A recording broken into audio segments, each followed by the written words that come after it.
Aš tik norėčiau priminti, galbūt tie, kurie ar nedalyvavo pirmuose pristatymuose, mūsų išeities pozicijas, kurios mes manom, kad yra labai tvirtos ir mes norėtume jomis remtis. Manome, kad tai yra raktiniai žodžiai, raktinės idėjos, kurios padėtų išspręsti šitas kvartalo problemas, kaip gamtinis karkasas, Žaliakalnio šlaitai, Santaka, Krantinė, Žaluma, senamiesčio kontekstas, urbo struktūra, gatvių tinklus užstatymas, mastelis, teritorijos ypatybos, istorijos raida, reljefas, upės, kaiminystė, transportas. Kai kurias schemas mes tiesiog išlaikome kaip savo vidinį paveldą, kurios mums buvo svarbios ir jas demonstruojame nuolatos, manom, kad jos kaip ir nesensta. Tas istorinis paveldas, istoriniai žemėlapiai, kurie mums paliko didžiausią įspūdį ir inspiravo, mes manome, kad miestą vystyti nežinant istorijos, tai yra šiek tiek klaidinga ir švelniai tariant, ir reiktų atsižvelgti tai, nes tai užkoduoja jau tam tikrus atsakymus ir galbūt padeda rasti tam tikrus atsakymus. Istoriniai vaizdai, kurie parodo šitos vietos nuotaiką, to užstatymo trapumą, užstatymo įvairumą, tokį ryšį su upe ir pačios upės galų gale nuotaiką, tiltų, laivų, kranto charakterio, pastatų to pabirumo, urbo struktūros, netikėtos ir šiek tiek, sakyčiau, skirtingos, gerokai galbūt skirtingos negu visas senamiestis. Ir matyti, jeigu nebūtų įvykę rimtų pasikeitimų, šitoje vietoje būtų kažkokie visai kitokie vaizdai, negu mes dabar turim. Ir tai mus įkvėpia. Mus įkvėpia ir ta istorija, kuri čia vyko, tai aišku, tikrai daro įspūdį ir mes manom, kad galėtų atsispindėti vienaip ar kitaip naujuose sprendimuose. Mums daro įspūdį koncepcijos paieškoje dėltos mintis, tam tikrą prasme perfrazuojant susiliejimą dviejų upių. Mums darė įspūdį nuo pirmų dienų tas analizė ir studijos istorinės medžiagos šiuolaikinėmis priemonėmis, kai mes bandėm interpretuoti ir ieškoti vėlgi, kur čia galėtų būti kažkokie meniniai aspektai, galbūt užkoduoti praeitį, kuriuos galėtume tarsi iššaukti iš šios dienos gyvenimą, kuris duotų šio kvartalo unikalumą ir kartu kontekstualumą.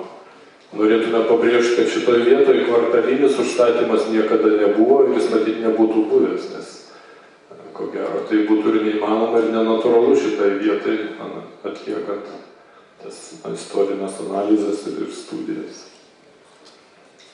Buvo įvairios interpretacijos, mūsų meniniai ieškojimai. Ir pamažu gimė koncepcija, kurią mes bandom vystyti. Svarbiausios gretimų senamiesčio gatvelių trasas pratęsiam link upės, kvartalai formuojami remiantis istoriniu pailgų posesijų audiniu ir vyravusios tapybiškos atsitiktinio charakterio vidaus erdvės mums inspiruoja naują plastiką, kuri galbūt padėtų surasti atsakymus, sprendžiant konkrečią išraišką. Čia mūsų analizė gilesnė, kur mes matom labai įdomių linijų, kaip pavyzdžiui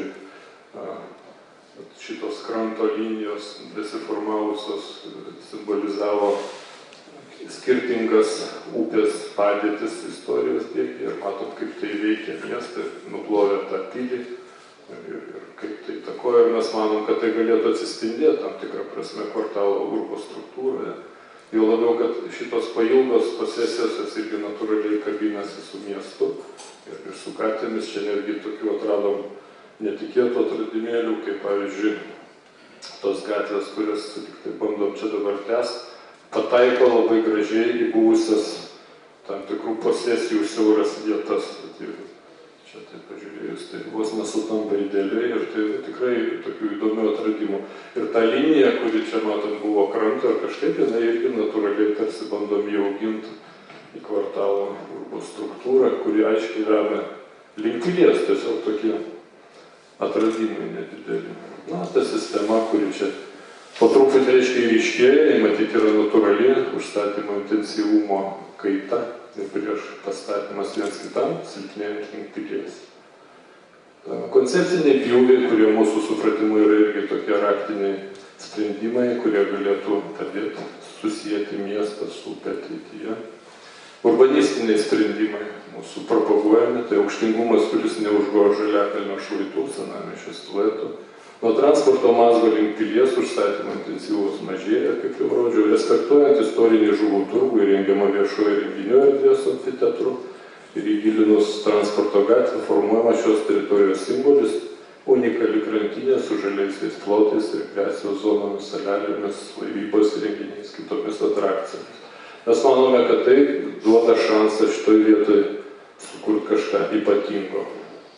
Ir tas aksonometrinis vaizdas, kuris iš esmės natūraliai vystosi nuo pirmųjų eskizų ir mūsų supratimu, kad šių dirbtuvių, šių konkursų pagrindinis tikslas yra ne tiek sugalvoti, kurioje vietoje bus kokia parduotuvėlė, ar ten būtų ar ofisai, bet sukurti tokią idėją, tokią gyvybingą raidos viziją, kuri galėtų per eilę metų natūraliai vystytis ir padėti integruoti šitą kvartalą. Nes sunku atspėti, ar ten parduotuvėlė išliks toje vietoje, ar ofisas, ar butas bus nupirktas. Tai galbūt būtų perdien modernistiška ir diktuoti gyvenimo sąlygas, kaip pamatėm, architektams ne visada pavykdavo, bet jeigu sukurta sėkminga struktūra, jinai natūraliai vystosi, kaip ir pats senamiestis, kur, pavyzdžiui, mes galim įsirengti vieną dieną ofisą, kitą dieną kavinę, trečią dieną gal ir butą vėl ir taip toliau, ir taip toliau. Bet nuo to senamiestis nei gerėja, nei blogėja, jis toks pažavingas ir tai tiesiog vėliau tampa kultūros vertybė ir, aišku, nekilnojamo turto ir taip toliau, ir taip toliau.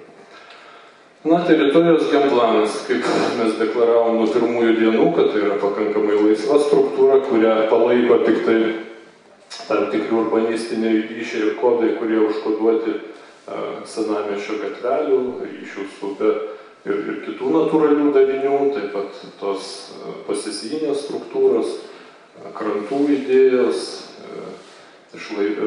perėjimo tarp miesto ir upės ištropėjimo, tirpimo vienai par kitai, kur mes vis tiek daugmaž neteigiame, kad tai yra galutinė kompozicija, kuri turėtų būti tokia ir kitokia, nes iš esmės čia mums ir dirbant, ir jums turbūt stebint iš šalies, ar ten trupučiuką pakreipsim tą pastatą vieną kryptimą ar kitą, ta prasme svarbu išlaikyti tą pagrindinę mintį, kompozicijos įvaizdį ir tai turėtų kur tam tikrą žavesį ir tam tikras atsitiktinumo efekto galimybę, tai turėtų būti svarbiausia.